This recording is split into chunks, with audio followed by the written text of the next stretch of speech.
नमस्कार, रोकठोकमध्ये आपलं स्वागत. मी अमोल जोशी. आज म्हाडाची लॉटरी जाहीर झाली. त्यातल्या अत्यंत निवडक लोकांना आनंद झाला आणि बहुतांश जणांना आपलं नाव नसल्याचं पाहून दुःख झालं. लग्न पाहावं करून आणि घर पाहावं बांधून असं म्हणतात. मुंबईकरांसाठी एक वेळ लग्न करणं सोपं आहे, पण घर अख्खी हयात गेली तरी सुद्धा हक्काचं घर मिळवताना मुंबईकरांची पुरेवाट होते. पालघर, डहाणू नाहीतर कर्जत, कसारा असा दूरवरचा आसरा शोधावा लागतो. मुंबई शहरात किंवा उपनगरात राहायचं तर घरांच्या किमती आकाशाला भिडलेल्या. भाड्यानं घर घ्यायचं म्हटलं तरी खिसा रिकामा होतो. घर घेणं हे केवळ स्वप्न बनण्याची घरं सुद्धा सामान्यांच्या आवाक्याबाहेर चालली आहेत. खासगी बिल्डरांच्या प्रोजेक्टमधली घरं आणि म्हाडाची घरं यांच्या किमतीमध्ये तसा फारसा फरक देखील उरलेला नाही. एकतर म्हाडाची घरं खिशाला परवडत नाहीत, शिवाय त्यांच्या दर्जाबद्दल प्रश्नचिन्ह उपस्थित केलं जातं ते वेगळं. बरं, मुंबई आणि उपनगरातल्या सगळ्या मोक्याच्या जागा बिल्डरांनी बळकावलेल्या. म्हाडाची घरं कुठेतरी कोपऱ्यात नाहीतर आडमार्गाला बांधलेली. तरी देखील लाख सव्वा लाख लोक म्हाडाच्या घरांसाठी प्रत्येक वेळी अर्ज करतात. लॉटरीत काही भाग्यवंतांना घरं मिळतात, बाकीच्यांचं घराचं स्वप्न अधुरच राहतं. गेल्या काही वर्षात तर म्हाडानं उच्च उत्पन्न गटासाठी घरं बांधायला सुरुवात केली आहे. खरंच या वर्गासाठी घरं बांधणं ही म्हाडाची जबाबदारी आहे का? अल्प उत्पन्न गटासाठी जास्तीत जास्त घरं म्हाडानं बांधायला नकोत का? परवडणारी आणि स्वस्तातली घरं उपलब्ध करून देणं म्हाडाला खरंच शक्य नाहीये का? कुठलंही सरकार असो ते बिल्डर धार्जिणी भूमिका घेत असल्यामुळेच घरांच्या किमती वाढतायत का? जाणीवपूर्वक मोक्याचे भूखंड बिल्डरांच्या घशात घातले जात आहेत का? लो कॉस्ट हाऊसिंग योजना मुंबईत का फसली?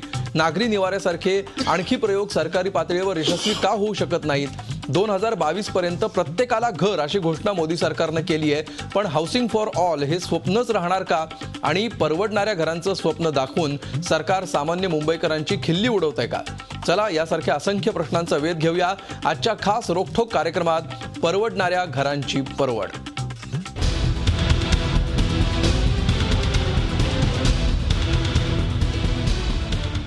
आणि या विषयावरच्या चर्चेला सुरुवात करण्यापूर्वी आपण बघूया याबाबतचा एक खास रिपोर्ट.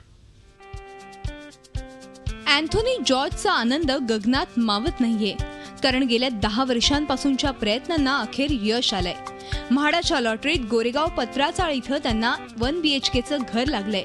गेल्या 25 वर्षांपासून कुटुंबासोबत खारच्या चाळीत भाड्यानं राहणाऱ्या अँथोनीच्या डोक्यावर आता हक्काचं छप्पर येणार आहे. 10 वर्षापासून आम्ही म्हाडा लॉटरीमध्ये लावायचे, पण कधी असं लागलं नाही. आमचं स्वप्न होतं स्वतःचं पण घर असू, तर आम्ही सोचायचं की म्हाडाला लागेल कधीतरी. लई लोक बोलले होते मला इथे काय म्हाडामध्ये लागत नाही, असं लगेच भेटत नाही, या पैसे द्या, या असे काहीतरी करा. पण असं काय आहे नाही. खरं बोलू तर मी 10 वर्ष स्वतः वाट बघितलं आणि आज मला जाऊन लागलं स्वतःला. अँथोनी सारख्या ज्या 972 भाग्यवंतांना म्हाडाची लॉटरी लागली, त्यामध्ये सिने अभिनेत्री हेमांगी कवी, सुहासिनी परांजपे, सैराट फेम छाया कदम यांचा देखील समावेश आहे. आज 972 जणांचं घर घेण्याचं स्वप्न पूर्ण झालं असलं तरी अनेकांचं स्वप्न अपूर्ण राहिलंय. आणि हे स्वप्न पूर्ण करण्यासाठी आता नागरिकांना मे 2017 पर्यंत वाट पाहावी लागणार आहे. दरम्यान BDD चाळींच्या पुनर्वसनाची प्रक्रिया अंतिम टप्प्यात आहे, तर धारावीचा पुनर्विकास मात्र रखडण्याची शक्यता खुद्द मंत्र्यांनीच यावेळी बोलून दाखवली आहे. सेलची बांधकाम असेल, त्याच पद्धतीने याच्या पुढे स्लम मध्ये SRA मध्ये असेल, तो रिहॅब प्रमाणे स्लमचं रिहॅब सेलचे जे बांधकाम असेल त्याच पद्धतीने रिहॅबचं देखील बांधकाम झालं पाहिजे. याच्याकडे शासन लक्ष देणार आहे आणि क्वालिटी मध्ये दुय्यमता असणार नाही. धारावीचं आपण 2दा टेंडरिंग केलं, पण विकासकाकडून आपल्याला पाहिजे त्या पद्धतीनं फीडबॅक आलेलं नाही. 2-1 दिवसात आम्ही धारावीसाठी परत एकदा बसून आम्ही प्रयत्न करणार आहोत. म्हाडाच्या लॉटरीत तब्बल 1,35,000 लोकांच्या पदरी निराशा पडली. दुसरीकडे मुंबईत म्हाडाची घरं परवडत नाहीत अशीही टीका होतीये. पण 2022 पर्यंत प्रत्येकाला घर देण्यात येईल असं गाजर सरकार तरी दाखवतंय. 35 हेक्टर जमीन जी घेतलेली आहे शासनाकडून म्हाडाने, त्यामुळे मला वाटतं की आता जे रेट्स आहेत ते रेट अधिक अजून कमी करून लोकांना एफोर्डेबल, पंतप्रधानाचा जो स्वप्न आहे, मुख्यमंत्र्यांचा जो स्वप्न आहे, या सरकारचा जो कार्यक्रम आहे त्या कार्यक्रमाच्या अंतर्गत अधिकाधिक लोकांना घरं कसं उपलब्ध करून देता येईल यासाठी आमचे प्रयत्न आहे. 3000 घरांसाठी आता म्हाडाची पुढची लॉटरी 31 मे 2017ला निघणार आहे. पण ही घरं तरी मुंबईकरांना परवडणारी असतील का? स्वस्तात घर देणं म्हाडाला का शक्य होत नाही? आणि 2022 पर्यंत प्रत्येकाला घर देण्याची पंतप्रधानांची घोषणा मुंबईसारख्या शहरात खरंच प्रत्यक्षात येऊ शकते का, हे सवाल सामान्य मुंबईकरांच्या मनात कायम आहेत. दीपाली जगताप पाटील, झी मीडिया, मुंबई. आणि आता आपण या विषयावरच्या चर्चेला सुरुवात करूया. या चर्चेमध्ये सहभागी होण्यासाठी आपल्या स्टुडिओमध्ये आलेले आहेत काँग्रेसचे आमदार आणि ज्येष्ठ नेते भाई जगताप. त्याचबरोबर आपल्या स्टुडिओमध्ये ज्येष्ठ नगररचना तज्ज्ञ चंद्रशेखर प्रभू हे सुद्धा आलेले आहेत. या चर्चेमध्ये अंधेरीहून भारतीय जनता पक्षाचे आमदार अमित साटम हे सहभागी होत आहेत. तर नाशिकवरून या चर्चेमध्ये अखिल भारतीय ग्राहक पंचायतीच्या केंद्रीय कार्यकारिणीचे सदस्य दिलीप फडके सहभागी होत आहेत. चौघांचंही स्वागत या चर्चेमध्ये. चर्चेला सुरुवात करताना आपण या भागातला आपला मुख्य प्रश्न काय आहे ते स्क्रीनवर बघूया. मुंबईतली घरं सर्वसामान्यांच्या आवाक्याबाहेर जाण्याला जबाबदार कोण, या प्रश्नापासून आपण या चर्चेला सुरुवात करूया. भाई, अनेक वर्ष राज्यामध्ये काँग्रेसची सत्ता होती, केंद्रामध्ये काँग्रेसची सत्ता होती. विशेषतः महाराष्ट्रातल्या मुंबईचा जर आपण विचार केला, इतरही अनेक शहरांचा प्रश्न थोड्याफार फरकाने तोच असला तरीसुद्धा मुंबईचा आपण विचार केला तर सर्वसामान्यांना परवडतील, त्यांच्या आवाक्यात राहतील अशी घरं मिळणं हे दिवसेंदिवस अधिकाधिक अवघड होत चाललेलं आहे. ही परिस्थिती कशामुळे आली, याला कोण जबाबदार आहे? असं आहे अमोल की याच्यामध्ये कारण आपण जेव्हा काँग्रेसच्या कार्यकालाचा जेव्हा आपण उल्लेख करतो त्यावेळेला ही लक्षात घेणं आवश्यक आहे की म्हाडाची निर्मिती मुळात काँग्रेसच्या काळातच झाली. गरिबाला, सर्वसामान्याला घरं मिळावीत या दृष्टीने ती झाली. आणि त्या म्हाडाचं घराचं ज्याचा तुम्ही उल्लेख केलात की अतिसामान्य, ज्याला इकॉनॉमिकली आपण वीकर सेक्शन म्हणतो, EWS ज्याला म्हणतात, ती घरं असतील, अगदी लोअर इन्कम ग्रुप असेल ज्याचा तुम्ही उल्लेख केलात, ह्या घरांच्या बाबतीमध्ये आजही माझ्या माहितीप्रमाणे त्याच्यामध्ये प्रॉफिट हा विषयच नाही आहे. MIG आणि LIG ही जी काही दोन सेगमेंट आहेत किंवा दोन टप्पे आहेत, ह्याच्या बाबतीमध्ये त्याची किंमत आणि वगैरे वगैरे हा सगळा विषय होतो. म्हणून आपल्याला ही एकही गोष्ट आणखीन एक सांगावीशी वाटेल मला. ह्या 2 वर्षामधली ही दुसरी लॉटरी आहे. तिसरी आता 2017ला आहे. याच्या अगोदर गेल्या इतक्या वर्षामध्ये मधली 5 वर्ष सोडून सुद्धा 3,27,000 लोकांना म्हाडाने घरं दिलेली आहेत. आणि ही सर्वसामान्याला आहेत. मुंबईसारख्या ठिकाणी महाराष्ट्रामध्ये 104 म्हाडाच्या छोट्या मोठ्या कॉलनी आहेत. त्यातल्या मोठ्या ह्या 54 कॉलनीज आहेत. आणि या सगळ्या कॉलनीजमध्ये 95% मराठी माणूस राहतो. त्यामुळे ज्या हे म्हाडापुरतं तुम्ही सांगितलं ते अगदी बरोबर आहे. त्याचं कारण म्हाडा व्यतिरिक्त मुंबईतल्या घरांच्या ज्या किमती वाढतात त्याच्यावर येऊ. त्याचं कारण असं आहे की या सगळ्या याच्यामध्ये अलीकडच्या 15-20 वर्षामध्ये, अलीकडच्या विशेषतः ह्या 20 वर्षामध्ये, 15-20 वर्षामध्ये मुंबईमध्ये जे अचानक मिलच्या ज्या जागा आल्या आणि ज्याच्यामध्ये जो काय फॉर्म्युला ठरला आणि ज्याच्यामध्ये टावर उभे राहायला लागले, ही टावर संस्कृती आल्याच्या नंतर SRA त्याच्यामध्ये फेल्युअर आहे. त्या हिशोबाने SRAने तर उलटं मुंबईचं हे व्हायला पाहिजे होतं, ते झालं नाही. पण याच्यामुळे त्याच्या थोडंसं आधुनिकीकरण, थोडंसं त्याच्यामध्ये एक्स्ट्रा ॲम्युनिटीज, आकर्षक ॲडव्हर्टिजमेंट, ह्या सगळ्या गोष्टीमध्ये आपल्याला एक गोष्ट लक्षात येईल की मुंबईमध्ये जागा अशी आता नाही. आपल्याला हॉरिझॉन्टल जाताच येत नाही. आपल्याला असं खालून म्हणजे जमिनीला समांतर जाता येत नाही. आपल्याला व्हर्टिकल जायला लागतं. ही खासियत आहे जगातल्या बहुतेक शहरांची जी याच्या जवळ आहेत, नदीच्या जवळ आहेत किंवा याच्या समुद्राच्या जवळ आहेत. आणि म्हणून या काळामध्ये जे काही या प्रायव्हेट बिल्डर्सने ज्या पद्धतीने हे उभं केलं, आणि याच्यामध्ये मला एक मुद्दाम सांगावंसं वाटेल, याच्यामध्ये कॉर्पोरेशनचे अधिकारी ज्या पद्धतीने त्यांचे आज लागेबांधे आहेत, म्हणजे मी आरोप करणं चुकीचं राहील, परंतु त्या विधानसभेच्या फ्लोअरवर ह्या गोष्टी सगळ्या झालेल्या आहेत. त्यांचे रेट ठरलेले आहेत, त्यांचे स्क्वेअर फीट मागे त्यांचे पैसे ठरलेले आहेत. आणि त्यामुळे तो सगळा जो हे आहे तो सर्वसामान्यावर येतो. आणि त्याच्यामुळे त्यांच्या किमती ज्या वाढल्या, अर्थात त्या किमतीच्या ह्याच्यामध्ये म्हाडाच्या किमती वाढतात असं कोणालाही वाटणार नाही. बिलकुल. आणि म्हणून मला या ठिकाणी अगदी नम्रपणे सांगावंसं वाटेल की म्हाडाचा ज्या उद्दिष्टाने म्हाडाची निर्मिती झाली ते उद्दिष्ट कुठेतरी आता अलीकडे डिफीट झाल्यासारखं वाटतंय. बरं. जरी इतकी घरं असली तरी म्हणजे अजून ती व्हायला पाहिजे. त्याची मुळात निर्मिती त्याच माध्यमातून बिलकुल आणि निर्मिती त्यामुळे त्यासाठी झाली. मात्र जो ओघ आहे मागणीचा त्या तुलनेमध्ये म्हाडा देत असलेली घरं, म्हाडाला असलेल्या मर्यादा या सगळ्या गोष्टींचा विचार करता एक अर्ध्या मिनिटामध्ये एक सांगू का काय ते फक्त कारण स्वतः चंद्रशेखर प्रभू इथे आहेत ज्यांनी ह्या सगळ्या गोष्टीचा पूर्ण अभ्यास आहे. ह्या वाईट दिवसात आज मुंबईमध्ये परिस्थिती अशी आहे की प्रायव्हेट बिल्डर्सना ही जी मागणी ज्याला म्हणतो आपण ती आता पूर्वीसारखी राहिली नाही.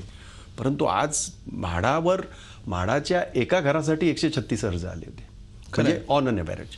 म्हणजे त्यातल्या एकाला लागली 135 वाल्याला. हा विरोधाभास अधिक हा चिंताजनक आहे. विरोधाभास आणि हा विश्वास आजही जनतेचा हा सरकारी घरांवर आहे. त्याच्या क्वालिटी वगैरे ह्याची चर्चा होऊ शकते बिलकुल. परंतु बिलकुल. आजही आणि तरी सुद्धा आम्ही अशा बिलकुल याला- पद्धतीने हे करत नाही. बिलकुल सर्वसामान्यांकडे दुसरा सध्या पर्याय देखील उपलब्ध नाहीये म्हाडाशिवाय आणि त्याच्यामुळे सुद्धा हा प्रतिसाद आहे. आणि एकीकडे प्रभू सर मोठमोठ्या इमारती आहेत ज्यांच्यामधले फ्लॅट विकले जात नाही आहेत, त्यांच्या अव्वाच्या सव्वा कोट्यवधीची किंमत देणं सर्वसामान्यांना शक्य नाही आहे, त्यामुळे त्या पडू नयेत.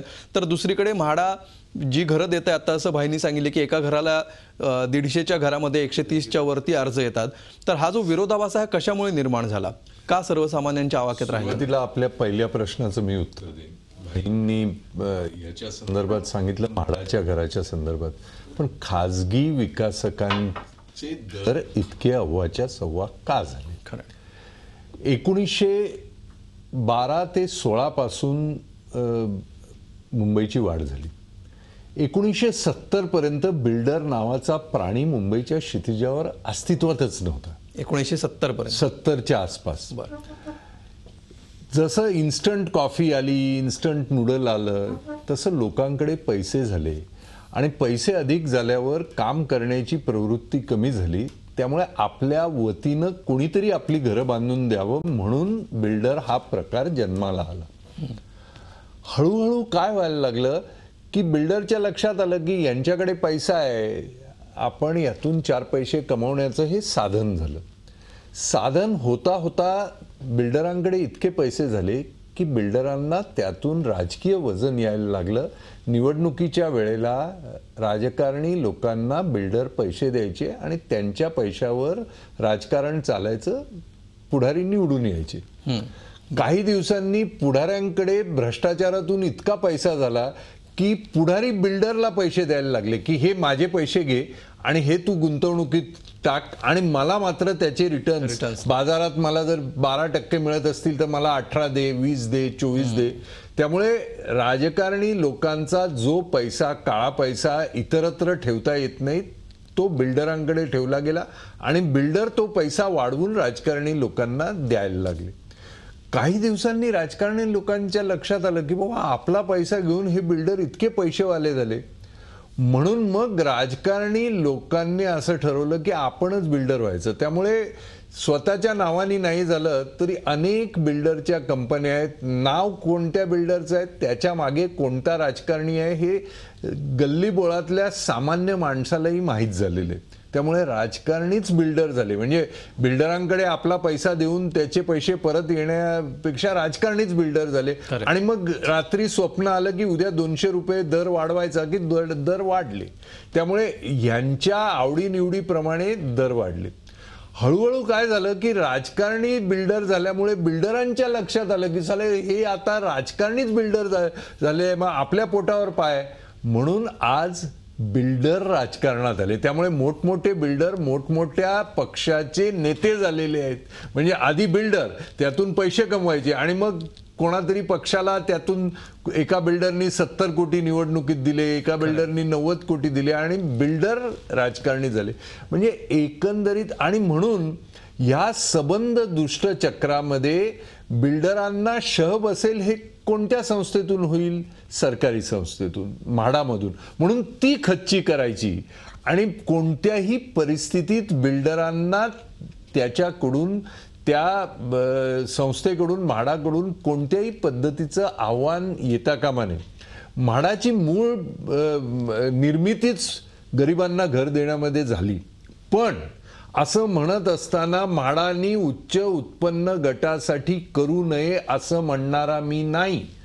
एक बिल्डर जर उच्च उत्पन्न गटासाठी 50,000 रुपये पर फूट, 40,000 रुपये पर फुटानं देत असेल तर त्याच्या शेजारी त्याच्यापेक्षा उत्तम जर म्हाडानी 15,000 रुपये पर फुटाने दिलं तरी ते मला हवं आहे, कारण म्हाडा ते करत नाही ही खंत आहे.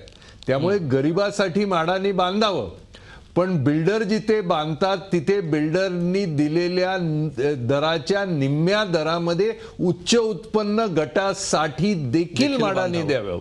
म्हणजे त्यामुळे बाजार जो आज आर्टिफिशियली जो वाढवले गेलेला आहे, काय परवडणारी घरं म्हणजे फक्त गरीबाला घरं परवडणारी असली पाहिजे असं नाही, गरीबाला घरं परवडणारी असायलाच पाहिजे, पण प्रत्येक व्यक्तीला ती परवडणारी असली पाहिजे. एखादा माणूस सॉफ्टवेअर कंपनीमध्ये नोकरी करतो आणि महिना 50,000 रुपये कमवतो, त्याला परवडणारं घर नको का? एखादा इंजिनियर लाख रुपये महिना कमवतो, त्यांनी लाख रुपये कमवलं म्हणून त्यांनी घरात राहायचं नाही, त्याला घर परवडणार. त्यामुळे प्रत्येक व्यक्तीला परवडणारं असं घर दिलं पाहिजे आणि त्याच्यात म्हाडाने गरिबांना खूपच स्वस्त दिलं पाहिजे, पण मध्यम वर्ग आणि उच्च उत्पन्न गटाची घरं देखील म्हाडानी बांधावी आणि बिल्डरांचा हा आर्टिफिशियल वाढवलेला दर खाली आणण्याचा प्रयत्न. बिलकुल सर्वसमावेशकता हे धोरण म्हाडाने ठेवलंच पाहिजे. जोडून एकच बिलकुल मी भाई येतो मी तुमच्याकडे की नाही ते राहू नये का, खूप चांगलं त्यांनी विश्लेषण केलं. ते स्वतःच होते, म्हाडाचे अध्यक्ष होते माझ्या माहितीप्रमाणे. हा जो मध्यम MIG आणि LIG आहे, हा जर कंपोनंट नसेल तर यांच्या समोर स्पर्धाच तयार होणार नाही. जो त्यांनी जो मुद्दा काढला तो जास्त महत्त्वाचा आहे. आणि नेमकं बोट इकडे ठेवलं जाते. आता जे काही आपण बोट ठेवतोय ना, की मग ती म्हाडाची घरं महाग का वगैरे वगैरे, ती महाग आहेतच, म्हणजे त्या मताशी मी काही अंशी सहमत आहे, पूर्ण नाही. परंतु ही जर स्पर्धा नाही राहिली तर ह्यांना रान मोकळं होईल. आणि मग आज जे काही दुष्टचक्र जे तयार झालं त्याचे सगळेच हे आहेत. ही गोष्ट खरी आहे, काही राजकारणी सुद्धा बिल्डर आणि बिल्डर राजकारणी वगैरे आहेत, अधिकारी बिल्डर झालेत की हो, अधिकारी. म्हणजे आता त्याच्याबद्दल आपण कमी बोलू तितकं चांगलं या घडीला. बिलकुल. आपल्याबरोबर अमित साटम आहेत, भारतीय जनता पक्षाचे आमदार. अमितजी, ही परिस्थिती गेल्या काही वर्षात तयार झालेलीच आहे. विशेषतः भाईंनी मागच्या 15-20 वर्षातली परिस्थिती कशामुळे झाली हे सांगितलं. चंद्रशेखर प्रभूंनी अगदी 1970 पासून जेव्हा बिल्डर नव्हते तिथपासून आजपर्यंतची परिस्थिती सांगितली. आता राज्यातलं सरकार तुमचं बदललेलं आहे. सर्वसामान्यांना परवडतील अशी घरं प्रत्येकाला मिळतील अशी घोषणा युती सरकारनी भाजपने विशेषतः त्यांच्या जाहीरनाम्यामध्ये केलेली होती. त्या स्वप्नपूर्तीच्या दृष्टीने काही पावलं सध्या सरकारकडून पडतायत असं चित्र आम्हाला दिसतंय का, आणि असेल तर ती काय नेमकी पावलं आहेत? मला असं वाटतं की हा जो काही परवडणाऱ्या घरांचा मुंबई शहरातला जो प्रश्न आहे तो प्रायमॅरिली 1990च्या दशकाच्या नंतर, जेव्हा 1991 मध्ये प्रायव्हेटायझेशन झालं, प्रायव्हेटायझेशन झाल्यानंतर मुंबई शहरात प्रायव्हेटायझेशनच्या आधी सुद्धा आणि नंतर सुद्धा मुंबई शहराकडे इतर छोट्या मेट्रोजमधून किंवा छोट्या शहरांमधून किंवा गावातनं लोक यायला लागले आणि त्याच्यानंतर बाहेरून लोक यायला लागले. मुंबई शहरातले जे चाळीमध्ये राहणारे लोक होते आणि त्याच्यामध्ये ह्याच्यातनं परवडणारी घरं आणि त्याच्यामध्ये ह्या घरांच्या किमती ज्या गेल्या 15 ते 17 वर्षांमध्ये मोठ्या प्रमाणावरती वाढलेल्या आहेत. म्हणजे एक्सपोनेन्शियल इन्क्रीज इन प्राइस जी झालेली आहे या घरांच्या विषयामध्ये मुंबईच्या रिअल इस्टेट सेक्टरमध्ये, याच्यासाठी मला असं वाटतं की 2-4 मुख्य कारणं आहेत.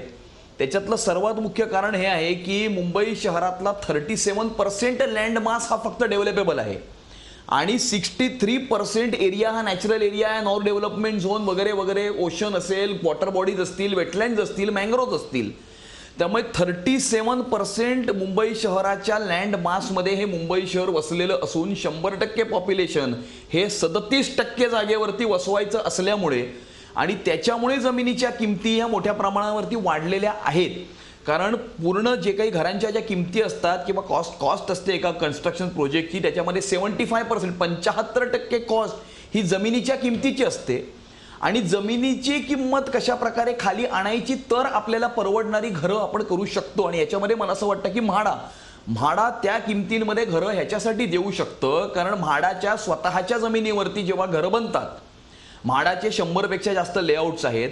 मला असं वाटतं की म्हाडा आणि SRA या दोन्ही ज्या अथॉरिटीज ज्या कारणासाठी ज्या उद्देशाने स्थापन करण्यात आलेल्या होत्या ते उद्देश साधण्यामध्ये कुठेतरी काहीतरी कमी पडलं मोठ्या प्रमाणावरती आणि त्याच्यामुळे मुंबई शहरामध्ये आज अफोर्डेबल हाऊसिंगचा प्रश्न निर्माण झालेला आहे की म्हाडाचे 100पेक्षा जास्त लेआउट्स बिलकुल मोठ्या कॉलनीज बिलकुल अमित साटमजी ह्या सगळ्याच्या पार्श्वभूमीवरच या निवडणुकीमध्ये तुम्ही आश्वासन दिलेलं होतं.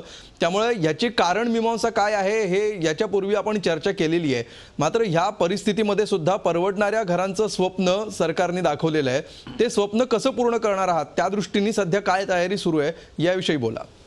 ते पूर्ण करण्यासाठी मला असं वाटतं की 2-3 विषयांवरती महाराष्ट्र शासनाची तयारी सुरू आहे. पहिला विषय आहे की SRA मध्ये एका प्रकारचं पॉलिसी पॅरालिसिस आलेलं होतं. मोठ्या प्रमाणावरती प्रकल्प रखडत होते आणि त्यामुळे ह्याच्या मागच्या भूतकाळामध्ये कुठल्याही मुख्यमंत्र्यांनी SRAची बैठक घेतली नव्हती. देवेंद्र फडणवीस साहेबांनी SRAची बैठक घेऊन SRAचे रखडलेले प्रकल्प जे आहेत किंवा SRAचे प्रायव्हेट लँड्सवरती जे स्लम्स आहेत ते जे काही स्कीम त्याच्यामध्ये पुटअप झालेल्या नाही आहेत ह्याच्यामध्ये त्यांनी स्वतः SRAची बैठक घेऊन या संदर्भामध्ये त्याच्यामध्ये त्या प्रकल्पांना मिळावी आणि लवकरात लवकर याच्यातनं मुंबई झोपडपट्टी.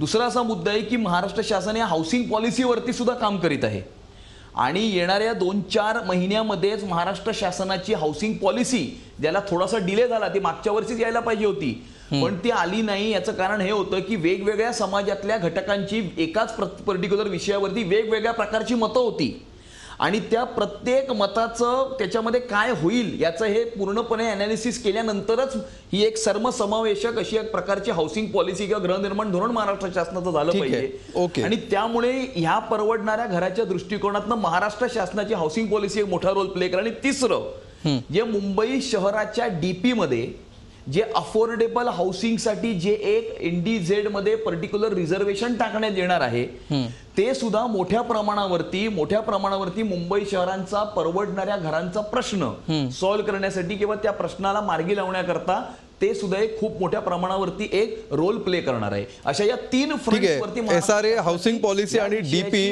याविषयी या 3 मुद्द्यांवर तुम्ही प्रकाश टाकलेला आहे. याच्याविषयी स्टुडिओतल्या दोघांनाही बोलायचं आहे. मात्र त्यापूर्वी आपल्याबरोबर दिलीप फडके आहेत त्यांच्याकडे आपण आधी जाऊया.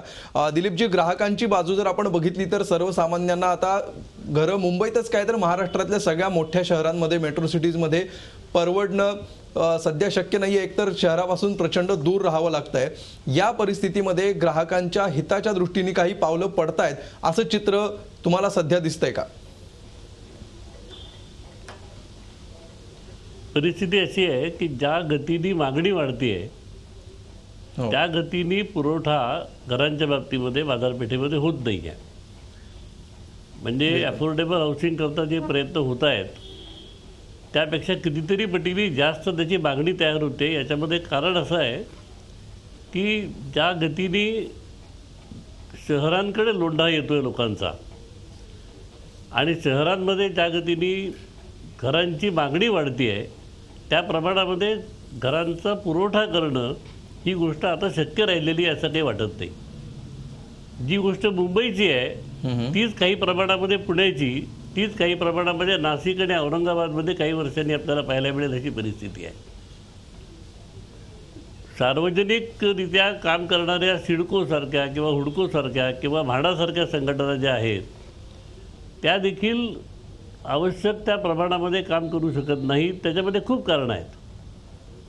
आता नाशिकसारख्या शहरामध्ये म्हाडाची घरं व्हेकंट आहेत कारण बिल्डरपेक्षा ती महाग आहेत. त्यामुळे हा एक अतिशय कॉम्प्लेक्स विषय आहे आणि सर्वसामान्य माणूस नाईलाजानी अगतिकपणाने बिल्डरच्याकडे जाऊन आपल्या गरजा पूर्ण करण्याचा प्रयत्न करतोय. तिथे तो फसवला जातो, नाडला जातो. अनेक गोष्टी त्याला त्यामध्ये सहन कराव्या लागतात आणि त्याकरता दाद मागण्याची कुठलीही व्यवस्था सध्याच्या प्रचलित परिस्थितीमध्ये नाही. त्यामुळे सामान्य ग्राहकाच्या दृष्टीने सध्याची परिस्थिती अतिशय हालाकीची आहे. म्हणजे आई जीव घालीना आणि बाप भीक बघू देईना अशा प्रकारच्या परिस्थितीत सामान्यांसाठी अत्यंत हालाकीची परिस्थिती आहे असं तुम्ही वर्णन केलंय. अशा परिस्थितीमध्ये सर्वसामान्यांना स्वस्तात आणि त्यांना परवडतील अशा दरामध्ये घरं मिळवून देणं हे एक सध्या स्वप्न असलं तरी सुद्धा भविष्यात सुद्धा ते स्वप्नच राहणार आहे का, की त्याच्यावर काही पर्याय आहे आणि त्या दृष्टीने सध्या पावलं टाकली जात आहेत किंवा जाऊ शकतात, याविषयी आपल्याला बोलायला हवं. ही चर्चा आपण सुरू ठेवूया, एक ब्रेक घेऊया आणि ब्रेक नंतर भेटूया.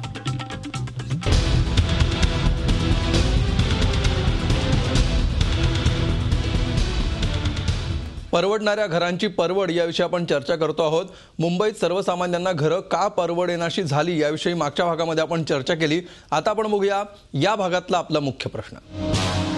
सर्वसामान्यांना परवडणारी घरं मिळवून देणं शक्य आहे का, याविषयी आपण या भागामध्ये चर्चा करूया. चंद्रशेखर प्रभू सर, मागच्या भागात जे मुद्दे उपस्थित झाले, विशेषतः अमित साटम यांनी जे मुद्दे मांडले त्याच्यावर तुम्ही हात वर करत होता, भाई तुम्ही सुद्धा. त्यावर आधी आपण तुम्हाला जे म्हणायचं आहे ते म्हणणं मांडा आणि मग ह्या प्रश्नाकडे आपण. एकतर जे मुद्दे होते ते वस्तुस्थितीला धरून नव्हते. कुठेही जमिनीचे दर वाढले म्हणून दर वाढले नाहीत. 90% मुंबईच्या 37% जमिनीपैकी 90% जमीन ही अर्बन लँड सीलिंग मधली होती. अर्बन लँड सीलिंगच्या जमिनीचे दर वाढलेच नाही. सेक्शन 20 आणि 21 मधून जवळपास फुकट ती जमीन त्या बिल्डरला दिली होती.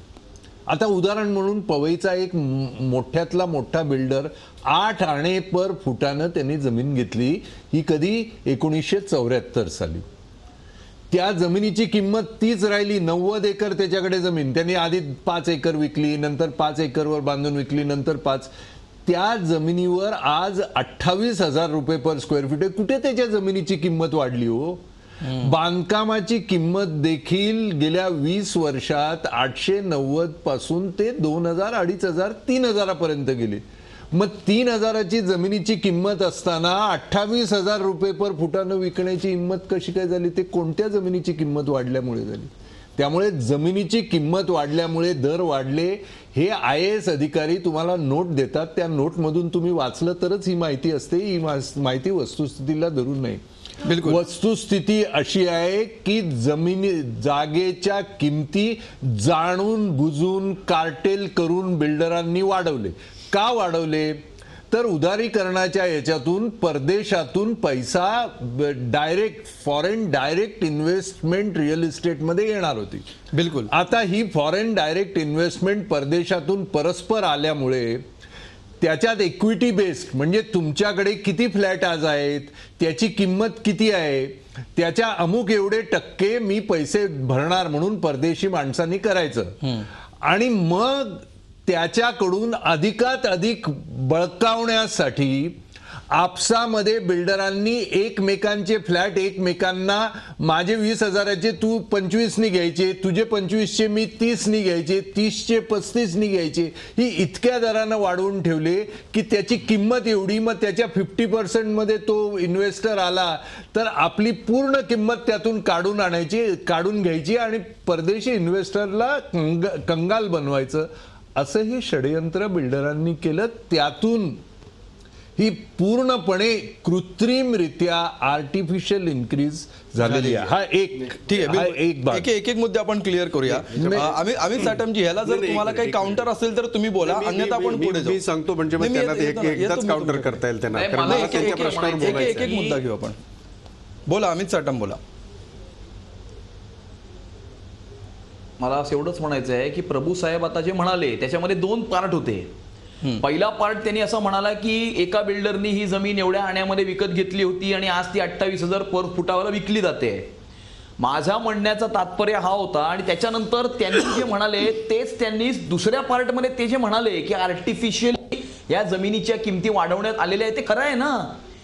आर्टिफिशियली वाढवण्यात आलेले आहेत किंवा नॅचरली वाढवण्यात आलेले आहेत. जमिनीच्या किमती नाही वाढलेल्या आहेत आणि फक्त विक्रीची किंमत आर्टिफिशियली वाढवलेली आहे. जमिनीच्या किंमती वाढलेल्या नाहीये. फायनल कॉस्ट पर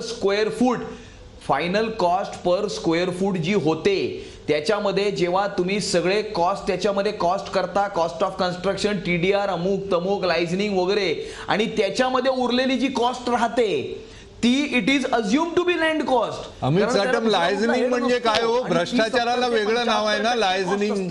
काय लायझनिंगचा अर्थ काय? भ्रष्टाचार ना. अहो लायझनिंग म्हणजे आर्किटेक्टची फी पण असू शकते. लायझनिंग मध्ये आर्किटेक्टची फी येत नाही. आपल्या माहिती करता लायझनिंग मध्ये आर्किटेक्टची फी येत नाही. आर्किटेक्टची फी कन्स्ट्रक्शन मध्ये येते. लायझनिंग म्हणजे भ्रष्टाचार. आणि ह्या भ्रष्टाचाराबद्दल मीच महाराष्ट्राच्या विधानसभेमध्ये बोललोय. लक्षात आलं का? भ्रष्टाचार आहे. आपण बोलल्याच्या 20 वर्ष आधी मी भ्रष्टाचारावर बोलत आलेलो आहे. त्यामुळे कुणी एकाने भ्रष्टाचाराबद्दल बोलण्याची मक्तेदारी घेऊ नये. आपण बोलण्याच्या 20 वर्ष आधीपासून मी विधानसभेत बोलत आहे. ज्या विधानसभेत आपण अनुभवाने मोठ्या, त्यामुळे 20 वर्ष, त्यामुळे तुम्ही बोललात मला मान्य आहे ना. पण मी सुद्धा असं आहे की आपण सिनियर आहात, आपण 20 वर्ष आधी बोलत आलेलो आहात, ते बरोबर आहे. पण मी ती गोष्ट नाकारलेली नाहीये. ठीक आहे. किंवा मी काही भ्रष्टाचाराच्या विरोधात मक्तेदारी माझी प्रूव्ह करायचा प्रयत्न करत नाहीये. अमित साटम, मुद्दा फक्त एवढाच आहे, तुमच्या दोघांमधला मतभेदाचा मुद्दा फक्त एवढाच दिसतोय की ऍक्च्युअल जमिनीची किंमत वाढली, आर्टिफिशियल कन्स्ट्रक्शनची वाढली असो, ती कॉस्ट ही जमिनीची किंमत आहे. ही ठीक fact आहे. एक मिनिट भाई, हा त्यांचा जो अनुभव सांगतात आहेत चंद्रशेखर प्रभू, हा जो काही अंशी खरा आहे आणि तो फक्त माझ्या माहितीप्रमाणे, माझ्या अकलेप्रमाणे 10% खरा आहे. 90% 65% जनता झोपडपट्टीत राहते. काय सांगताय तुम्ही 90 एकराचं नाही त्याचं, तर जे आहेच. परंतु त्याच्यामुळे काय फार हे झालंय, पण झालंय ते हे आर्टिफिशियल त्याच्यात जागेचं जे ते म्हणाल ते खरं आहे. त्या जागेच्या किमतीने ह्यान त्यान सगळ्या. शिवाय आपण आपला प्रत्येक वर्षाचा जो हा काढतो, सरकारी त्याची किंमत काढतो, त्याची जरा गेल्या 15 वर्षातली बघा, रेडी रेकनर किती वाढलाय तो बघा. त्यामुळे त्यांच्या साटमच्या त्या काही यातला अर्थ आहे. पण त्यांनी SRA उल्लेख केला. मला त्याच्यावरच बोलायचं होतं म्हणून मी हात वर केला होता. SRA हा युती शासनाच्या काळामध्ये SRA झाला, SRD होता तो पहिला त्याच्या. आणि SRAच्या जीवावर त्यावेळेला असलेल्या सत्तेत असलेल्या सरकारने आता जसे प्रॉमिस करतात त्याच्यापेक्षा वेगळी प्रॉमिस केली होती. 40 लाख घरं, 30 लाख नोकऱ्या, हे त्यावेळेला हे केलं होतं. त्यातली 40 घरं सुद्धा झाली नाहीत त्याच 5 वर्षाच्या काळात. आणि म्हणून आता ह्यांनी किती कारणं सांगितली, अफोर्डेबल हाऊसिंग, या त्या सगळं, कारण आपला तो महत्वाचा विषय आहे. तरी सुद्धा 2022 म्हणजे 2019ला निवडणूक आहेत, तोपर्यंत रोडमॅप तर दिसला पाहिजे. 2 वर्ष तर कंप्लीट झाली इकडे, तिकडे 3 वर्ष कंप्लीट झाली. रोडमॅप सांगा, रोडमॅप सांगा ना. इकडे तिकडे बोट दाखवताय कशाला?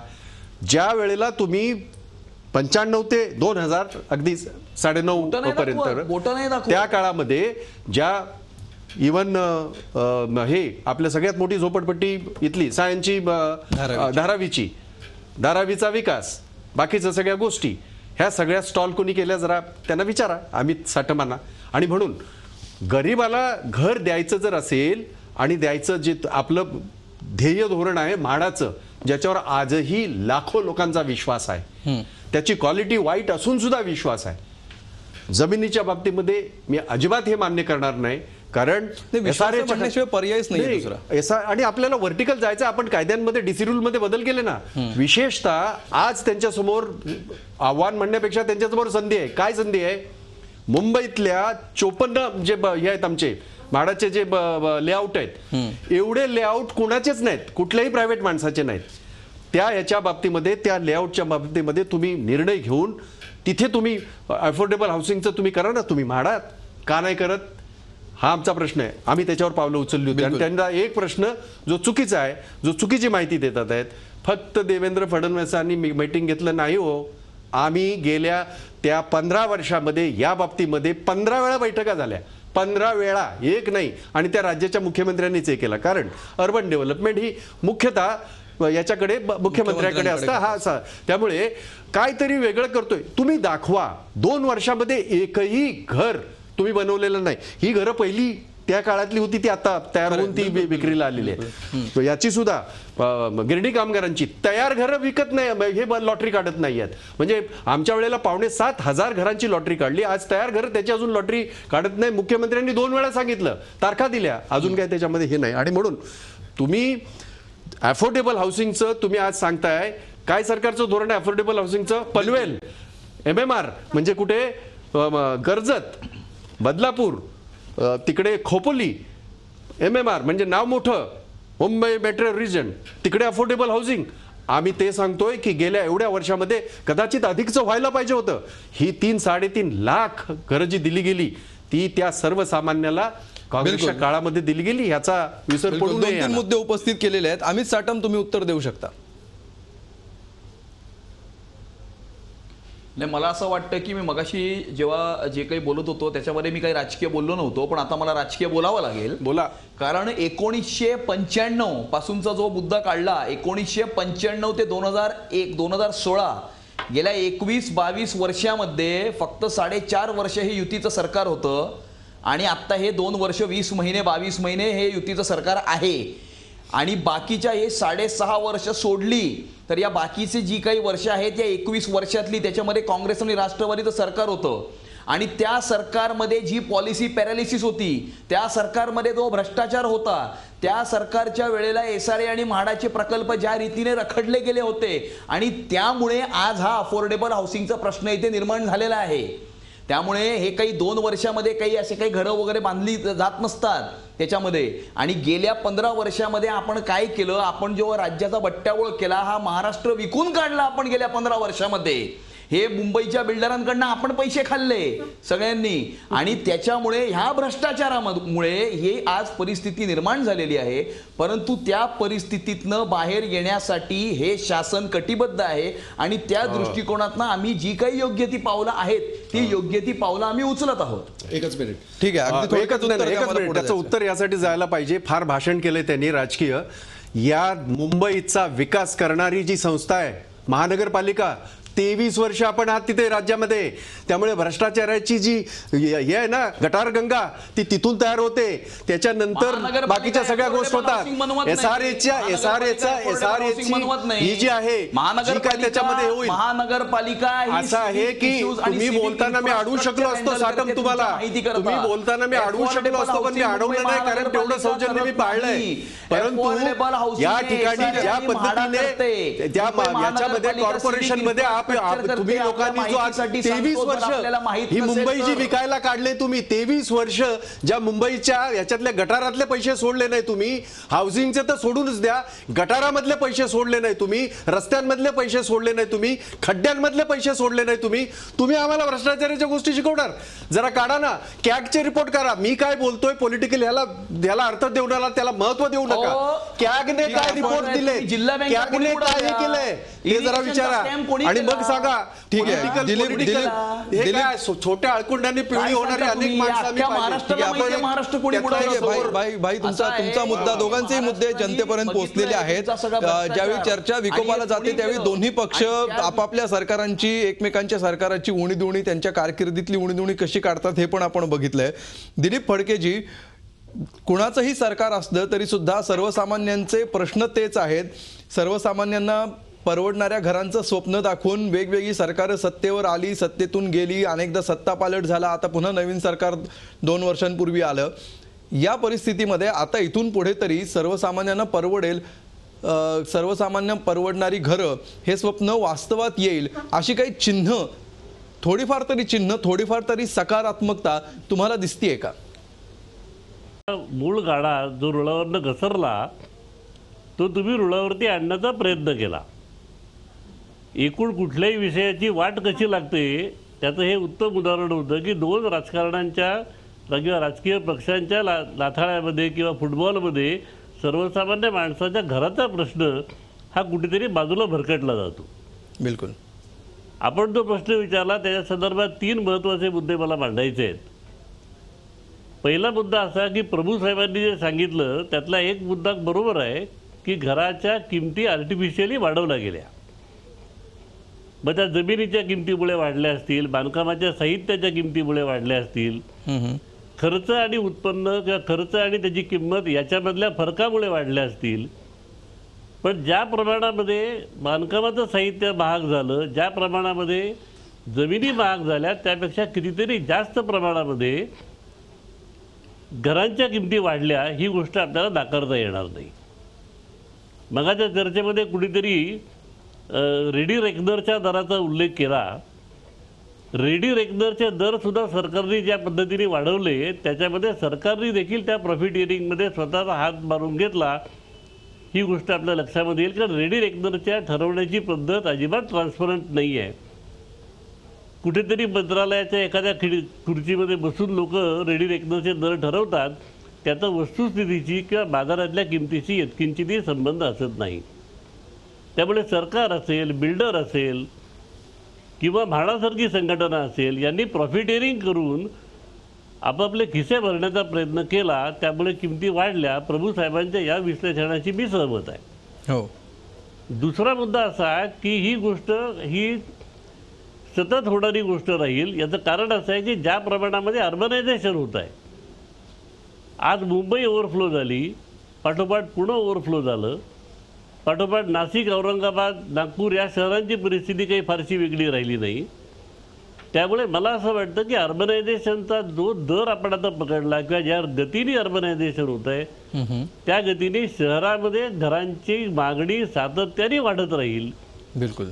आणि ती वाढत राहील, त्या प्रमाणामध्ये पुरवठा होणार नाही. त्यामुळे 2012 काय, 2017 काय, 2020 काय, 2022 काय, आपण कितीही जरी स्वप्न बघितली तरी आपली स्वप्न आणि प्रत्यक्षातला पुरवठा यामध्ये फरक पडलेला आपल्याला बिलकुल यात फरक पडलेलाच आपल्याला बघायला मिळेल असं तुम्ही म्हणताय. मुद्दा मला असा मांडायचा आहे की मला असं वाटतं की बिलकुल फडकेची अगदी थोडक्यात सांगा, आपली वेळ कमी आहे.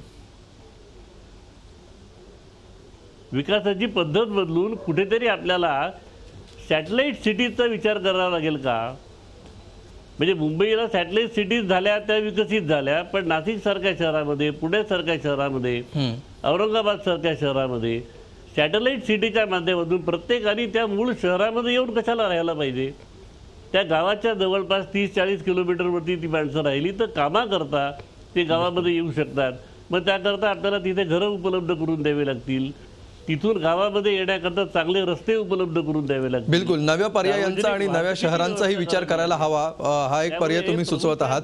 प्रभू सर, अगदी बुलेट पॉइंट म्हणून शेवटी तुम्हाला विचार, माझा हा ठाम विश्वास आहे की मुंबई, पुणे, नाशिक वगैरे शहरांमध्ये आज जितके लोक राहतात त्या प्रत्येकाला त्याच्या ऐपतीमध्ये परवडणारं घर 2022 पर्यंत नाहीतर किमान 2025 पर्यंत देणं शक्य आहे. हे माझं ठाम मत आहे बरं का. ते होणार की नाही तो भाग वेगळा, कोण करणार हा भाग वेगळा, पण देणं शक्य आहे. अच्छा, तुमच्या विकासाची गंगा जर बिल्डराच्या दारातून गेली तर कदापिही शक्य होणार नाही. म्हणजे अफोर्डेबल हाऊसिंग ही बिल्डरांनी तुकडे फेकावे आणि ते गरिबांनी घ्यावे. अफोर्डेबल हाऊसिंगही त्यांच्या माध्यमातून, झोपडपट्टी देखील बिल्डरांनी गडगंज पैसा कमवावा आणि त्यातले उकिरड्यासारखे हे झोपडपट्टीवासियांना द्यावे. जुन्या इमारतीच्या बाबतीत देखील बिल्डरांनी उत्तुंग टावर बांधावे आणि त्याच्या मागे सर्वंट्स क्वार्टर सारखं जुन्या रहिवाशांना ठेवावं. ही जी गटार गंगा चालली आहे यातून मुंबईची वाट लागली आहे. ही आधी वाट लागत होती, आजही आहे आणि यापुढेही त्याच्यात इम्प्रूव्ह होण्याची चिन्ह नाहीत. बिल्डरांच्या माध्यमातून गरिबांचा विकास होईल ही संकल्पनाच आतापर्यंत गेल्या 30 वर्षात पूर्णपणे आपल्याला चुकीची आहे हे लक्षात आलेलं आहे. त्यामुळे त्या मार्गाने गेलं तर सर्वांना घरं कदापिही मिळणार नाही. वेगळा विचार जर केला, आणि वेगळे अनेक विचार करण्याची शक्यता आहे. मुंबईच्या सर्व टाउन प्लॅनिंग इन्स्टिट्यूटच्या डायरेक्टरांनी बसून 22 वेगवेगळे पर्याय सरकारसमोर मांडले. त्यापैकी 2-3 जरी घेतले तरी मुंबईतल्या प्रत्येक व्यक्तीला त्याच्या ऐपतीप्रमाणे घर देणं शक्य आहे आणि ते मुंबईतच देणं शक्य आहे. या सगळ्या गोष्टी शक्य आहेत. सर्वसामान्यांना परवडणारी घरं शक्य आहेत. त्यासाठीचे मार्ग वेगळे आहेत. ते मार्ग पत्करायला सरकार तयार आहे का? बिल्डर धार्जिणी झालेली ही यंत्रणा तयार आहे का? हा सुद्धा एक महत्त्वाचा प्रश्न आहे. त्यामुळे हे आश्वासन पूर्ण करण्याच्या दृष्टीने काही पावलं पडतात की पुन्हा पुढच्या निवडणुकांमध्ये तीच आश्वासनं आणि पुन्हा तीच चर्चा आपल्याला करावी लागते, हे बघणं महत्त्वाचं असणार आहे. मात्र सध्या हे शक्य आहे का? तर होय, हे शक्य आहे असं या क्षेत्रातले तज्ज्ञ सांगतायत. बघूया हे सरकार हे शक्य करून दाखवतं का. तूर्त धन्यवाद सगळ्यांचे या चर्चेमध्ये सहभागी झाल्याबद्दल आणि या इतक्या महत्त्वाच्या विषयावर अभ्यासपूर्ण फोनवर चर्चा केल्याबद्दल. रोखोकमध्ये आज इतकंच. ताज्या बातम्यांसाठी पाहत रहा झी 24 तास. रहा एक कॉल.